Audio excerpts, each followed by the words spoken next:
Why does America dictate how far into Russia the Ukraine can shoot missiles? Because America manufactured and supplied the missiles in question, Ukraine has always been free to use Ukrainian-made missiles and drones however they want, but for American weapons they need to obey American restrictions or risk their supply being cut off. When the US agrees to sell munitions to another country, there is a contract. That contract stipulates how those munitions can be used. If the receiving country breaks the rules, they don't get any more munition. Because Ukraine wants to use American weapons operated by soldiers who are trained in the use of those weapons by American soldiers, utilizing classified targeting data that comes from American sources. That would be, according to Russia, America getting involved in the war and thus a declaration of war against Russia.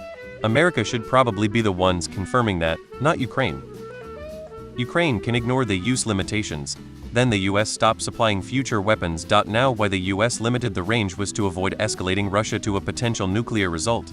If Russia didn't have nuclear weapons, then the US would organized a coalition like against Iraq and Desert Storm. America sets limits on its weapons use to avoid escalating the conflict with Russia. America limits missile use to avoid escalating conflict with Russia, especially nuclear threats. America limits missile use because they supply them and want to prevent war escalation. It doesn't, it only dictates how Ukraine can use missiles supplied by the US. It's common for countries exporting weapons to add a bunch of terms and conditions. Right now Ukraine is already hitting long-range targets with their own jet-powered drones, which are basically semi-autonomous light cruise missiles. You let your friend borrow your basketball. You tell him that you can borrow it only if you use it on a basketball court that is indoors. Your friend wants to keep borrowing the basketball, so they agree to only use the ball indoors and avoid using it at outside basketball courts. I do wonder if the recent fine you can drop them on Russia itself decision was motivated by the fact that any fallout, literal or otherwise, will be the next guy's problem in 2 months, almost as a hey, you said you and Putin get along great, so you guys can sort it out. Bit of a middle finger on the way out the door. Alternatively, it could also be a well, Ukraine, in 2 months you're probably gonna get cut off entirely, so sure, go nuts while you can thing. Might even be some 4D chess move to try and keep the US intertwined with Ukraine after Jan. 20, 2025. Now we've really stepped in it, so we have to stick around. It's just Ukraine, not the Ukraine. Why does everyone keep saying the Ukraine? You wouldn't say the America or the Canada. Off topic, sorry, but it really grinds my gears and I don't understand it. America is trying to help Ukraine defend itself while avoiding a direct confrontation with Russia. They impose limits on missile range to prevent the war from escalating into something bigger. I believe as of 111,724 the restrictions have been lifted, not least because of the use of foreign, i.e. North Korean troops, and the latest Russian barrage against Ukrainian electrical infrastructure, and a few days ago, missile attack on Kiev. Hopefully this isn't too little too late.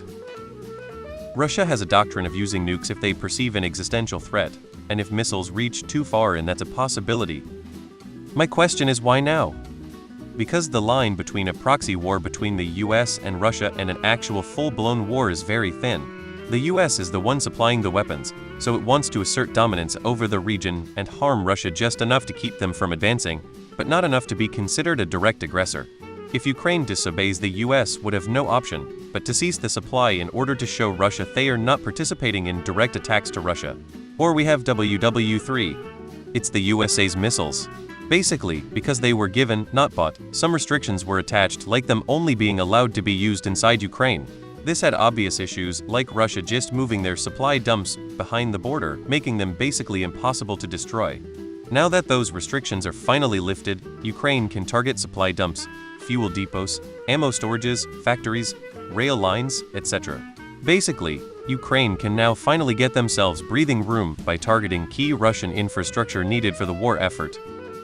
Because they can when they're supplying the weapons being used, doesn't mean it's the smartest move. Just because Putin is a dictatorship with nukes doesn't mean he's going to use them. He's gotta know it would mean the end of Russia as we know it. They are US missiles, and providing them came with conditions.